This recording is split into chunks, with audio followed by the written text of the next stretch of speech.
we are back with the NFC South, and this is starting to become a very interesting division with the rise of the Carolina Panthers and my co-host David Letterman. But I'm looking at it this way. Normally I'd be saying it's the Saints all over the place, number one in this division. But I think the turmoil that they are going through right now, possibly the worst offseason in NFL history for a team. I mean, this isn't affecting a couple players. This is the coach. This is the assistant coach. This is a player suspended. This is a couple other players, being disciplined.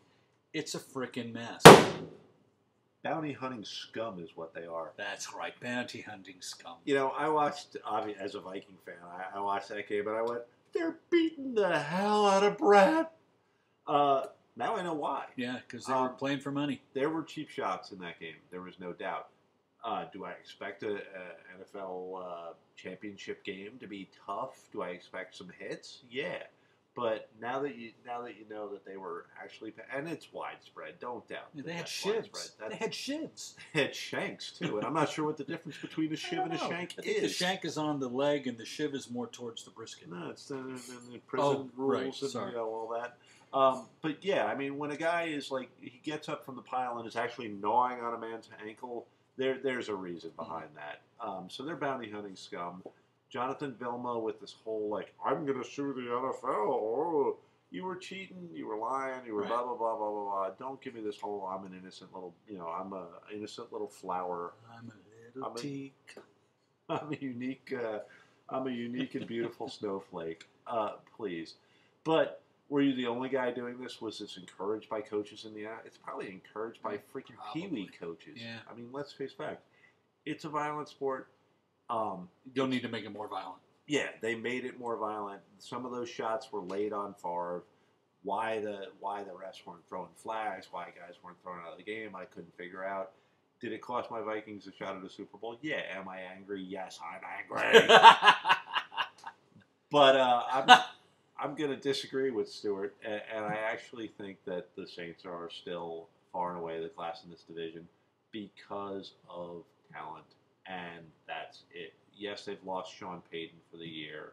Yes, Mickey Loomis is now going to have to be called Michael Loomis or something more formal. I don't know what the punishments are. Loomis. I don't want to. Oh, Loomis. That was good. What was it? Caddyshack? Newman.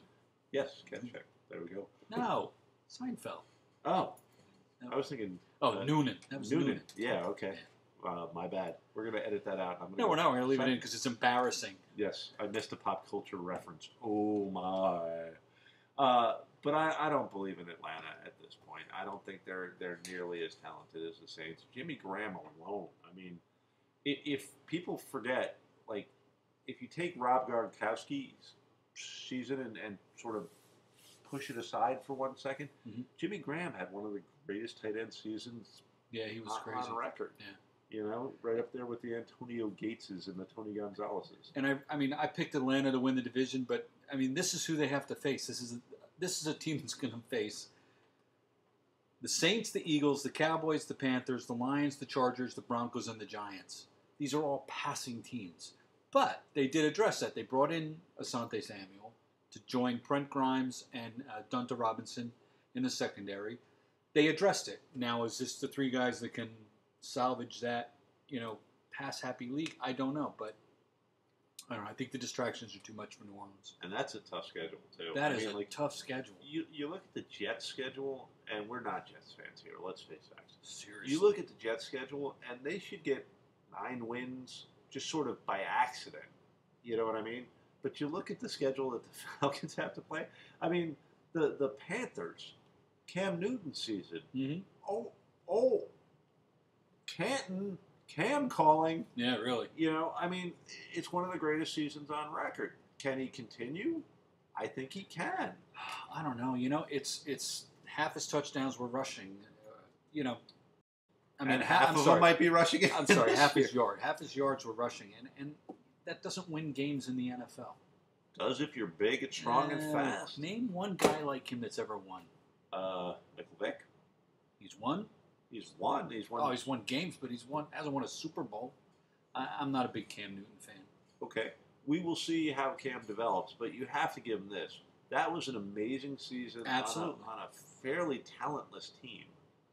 I mean, Steve Smith has always been a surprisingly good wide receiver. He can still do it, yeah. Yeah, for his age and physical stature. He's a little guy. Right.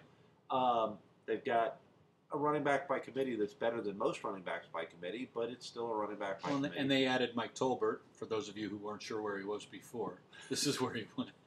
Which almost doesn't make sense. I mean, you've got a short yardage guy already in yardage. What is yardage? Yardage. You have a short yardage guy. Yardage. Honey, did you bring home the yardage? We're now going to yodel for you. So you've got plenty of running backs, especially if you're down on the 1 yard line. You've got Cam who can bust it in. You've got Tolbert who can bust it in. You've got Jonathan Stewart who can bust it in. God bless the fantasy owner that can figure out which one of those guys is getting the touchdowns, the 1 yard touchdowns. Yeah. They picked up the kid from Boston College, Luke Kuechly, linebacker. Yeah, who everybody says is going to be very Spielman or very Zach Thomas-like. Smart guy, nonstop motor, run end to end, not make mistakes. Yeah, he went earlier than I thought, but yeah. So their defense is going to improve a bit. It really comes down to, is Cam Newton the real deal? I'm going to say yes. Yes, he is. Stewart's going to say nah. He's going to say nah. I just, the Michael Vicks of the world and the Vince Youngs of the world, it just doesn't translate to me in the NFL. And call me crazy, but the Matt Ryans of the world, are you really that impressed with them? No, I never was. And but you're picking them to win the division. Yeah, because New Orleans is in such disarray. That's it. Can New Orleans win it? Yeah, but I just thought Atlanta's got their head on straight. New Orleans is... It's a good question. It's a good question how much the bounty scandal and how much the suspensions and the ongoing lawsuits is going to affect New Orleans. And maybe I give too much credit to him, but Drew Brees is a hell of a leader. And I think that of a leader who held out for a long time. I think he'll be the guy. Also didn't end up at Miami Dolphins, so he might be a little sour about this. It's our fault, not his. I think he's a guy that might be able to rally the troops and carry them through this. Then we go down to the end of the division. I think we're both in agreement on this. The Buccaneers are still... What did Greg Schiano do at Rutgers? You don't remember the 4 national championships Rutgers won? All I remember is that it was $1 million a year in state of New Jersey public funds to pay for a frickin' college football coach. Yeah, that bugs me. I'm not going to lie. I don't need to be paying for college football, folks. And if Saban couldn't make it in the NFL, who thinks Schiano can? Schiano can't win. Schiano won when he had Ray Rice and Kenny Britt. He had talented guys. Ray Rice is as talented a running back as you're ever going to see, really. So I don't think it's going to translate well to the NFL. You've never been a Freeman guy. No, I what has he done really? No, I don't like him. Well, they're giving him Vincent Jackson, so if he's gonna shine, he fell off last year, no doubt. Maybe I'm a believer in the one season kind of guys like Cam Newton. If he's going to come through, he's got a clear number one, a very, very talented guy as his number one. He's got decent running backs, but I don't see the Bucs coming up. Look at their division. It's Atlanta, New Orleans, and Carolina. Would you want to be the 4th team in that division? Yeah, all of the NFC is really tough this year. It's shifted. It absolutely is shifted. Yeah, well, except for the West, I suppose. Well, yeah. But it's a tough division. The Bucs are clearly at the bottom of it. Rookie coach who neither one of us really believes. Give us back our money, Greg. Yeah, we built you a house. We're New Jersey taxpayers. It's tough, folks. It's real, real tough. So we don't wish him ill. Good luck. We do. Stuart wishes him ill. You suck. I wish him good luck, but if he's going to... If you'd like to join the Cosmos Club, though, we are Italian. It'd be yes, what a welcome he's had. It'd be a good season. Ooh, edit that. It'd be a good season for him if they were able to jump over a Carolina or, in my case, the Falcons and come in third. Unfortunately, they're destined to come in 4th, just based on who they're in the division with. So we'll still be friends.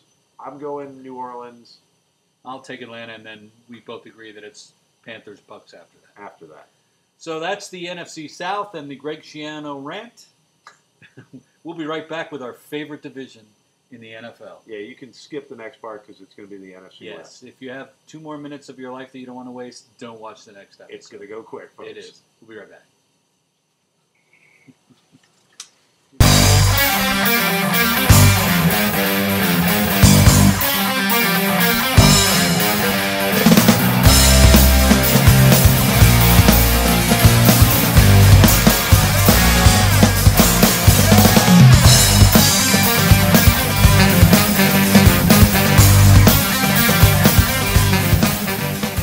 Ladies and gentlemen, the moment you've all been waiting for. It is the NFC West.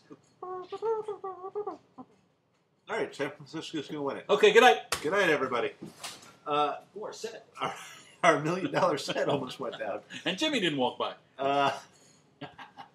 The NFC West has been really, can I say, crappy on YouTube division for years. Mm-hmm. And San Francisco has changed that a bit. They are actually a true player in the NFL now. They're a playoff team. Nice to have them back. Yeah, it is actually. I mean, I grew up with them, like watching the great San Francisco teams kick the hell out of my Vikings, including that Steve Young stumbling, bumbling run against the Vikings. I hate the 49ers. They're an elite team. It's nice to have them back.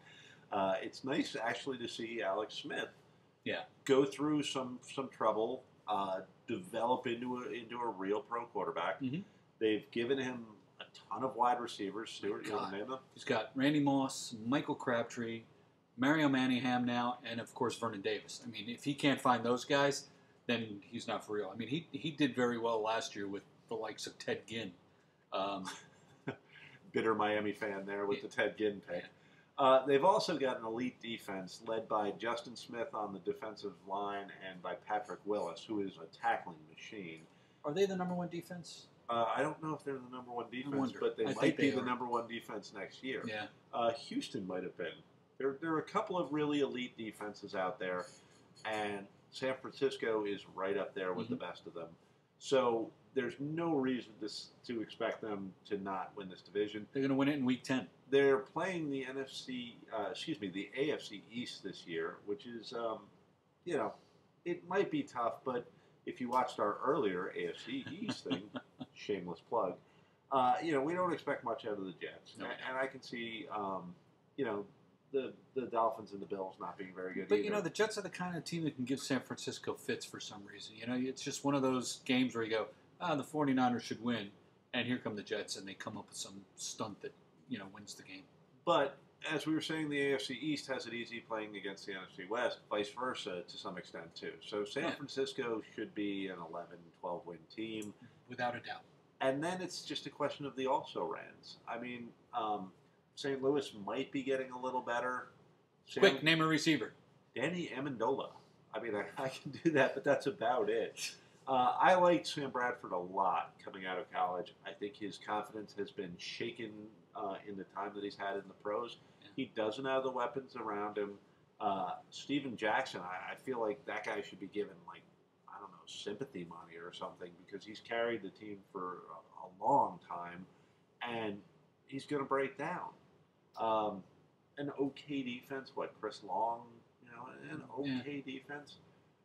Seattle's actually an interesting team who a lot of people early on in the offseason were saying, here comes Seattle. They got Matt Flynn. Guess what? Who's starting, Stuart? Russell Wilson. Say that again. Who's starting, Stuart? Russell Wilson, which is actually the name of 2 types of balls. His middle name's probably Spalding. I just thought of that. Where have you gone, Travaris Jackson? Nowhere yet, but they're shopping him. So evidently, Matt Flynn has just done so poorly in practice and so poorly in the preseason that they're already, benching him. Yeah. This is crazy talk, by the way. You start Matt Flynn based on what he did for the Packers, and you give Russell Wilson the ball 4 games in, maybe? You don't give it to him in the preseason. There's not much to be said for Seattle at this point. There's not a lot to look forward to. No, I thought Flynn was going to be the answer for them after, many years since Jim Zorn, who's been their quarterback, really. And Maybe it's Russell Wilson. And I'll tell you, as a Viking fan, a guy that I loved, at least for the deep pass, is Sidney Rice, and he must just be sitting there going, "Oh, they sent Tavares with me. Now I got this Wilson kid." Honestly, a guy's career can be made or broken by the guys around him, and in this case, I don't think you're going to get the top game out of Sidney Rice when you got Russell Wilson throwing the ball. No offense, Russell, you might be great. You might put Cam Newton right out of the record book, but I don't see it happening. I don't either, not with this team. And another team that made the mistake, perhaps the mistake, of investing way too much money on a very short-term performance is the Cardinals. Yeah. They're looking at Kevin Colbin. They're going, what the hell did we do? Philly did that twice. They sent A.J. Feely to Miami, and then they sent Cobb to the Cardinals. Yeah, evidently, Philly's a good place to have a good 2-game season because you'll get a huge contract afterwards. Honest to God. Cobb's rating in the preseason was 0. He hadn't completed a pass. Mm-hmm. He would have had a negative rating, except they don't exist. Yeah, and Red Skelton's their quarterback now. Yeah. John Shelton, which... And this is a guy that we've argued about a little bit in the past. If you happen to have been an electric football fan since the 70s when we started this thing, I think this proves how great a quarterback Kurt Warner really was. Mm-hmm. Kurt Warner, listen to this. Kurt Warner took the Rams to Super Bowls and won them, and he took the Cardinals to a Super Bowl and almost won it. Other than his little stint with the Giants, which was horrific. That's amazing because this is a team. These teams haven't been there They haven't had a quarterback since Jim Hart. No, I'm completely serious. Boomer Esiason, Neil Lomax as Cardinals? I mean, it's almost unbelievable that they should just draft every round a quarterback and just pray. Yep. So, San Francisco. 12 picks. Honest to God. Just start picking in the 7th round. You're picking Division III guys. You're picking a guy from the intramural squad at Hofstra. Who was that guy we saw in the wheat field on the way over, playing with his son? Yeah. It's another division where it's one team is just clearly the class of the division, San Francisco. They're going to beat up on St. Louis. They're going to beat up on Seattle. They're going to beat up on the Cardinals. Yep. And they're going to beat up on the bottom of the AFC East. Yep. And... who's going to stop them? Beanie Wells? No. Danny Amendola? No. Whoever ends up being quarterback for Seattle? No. So, real easy division to pick. Stu, you could argue with me at the bottom 3 if you want. Doesn't matter. It really we don't have enough time. We're out of time here at Electric Football. But before we go, and this is serious, we're called Electric Football because as kids, we loved that game, the little vibrating game where the little men would run around the wrong way, and you would take the little ball and try and take that 3-way quarterback and kick it. Yeah, hope it moved. Yeah, and we'd like to say goodbye to the man that we named our show after, Norman Sass. He passed away at 87 recently. This July. And I got to tell you, the guy really made my childhood a lot better. I was a lonely kid that played electric football by himself. I still have my Dolphins-Redskins 1973 electric football game. I actually got rid of mine as my dad stepped on it about 75 times because I would leave it set up in the dark so I could wake up and play the next play. And I actually went to a garage sale and bought one, and you can still, from Niggle Toys, you can still get the team. So I got the Vikings versus the Lions. So, Norman, thanks to you, we have a little TV show we call Electric Football. Cheers, Norman. Salud. Seriously. Bless you for the game. It made my childhood fun. This has been Electric Football. I'm Stuart Pace. I'm the guy with a mouthful of beer. Steve Brown. We'll see you again. Thanks for watching. And, hey, don't forget to tune into the Fair One Patch.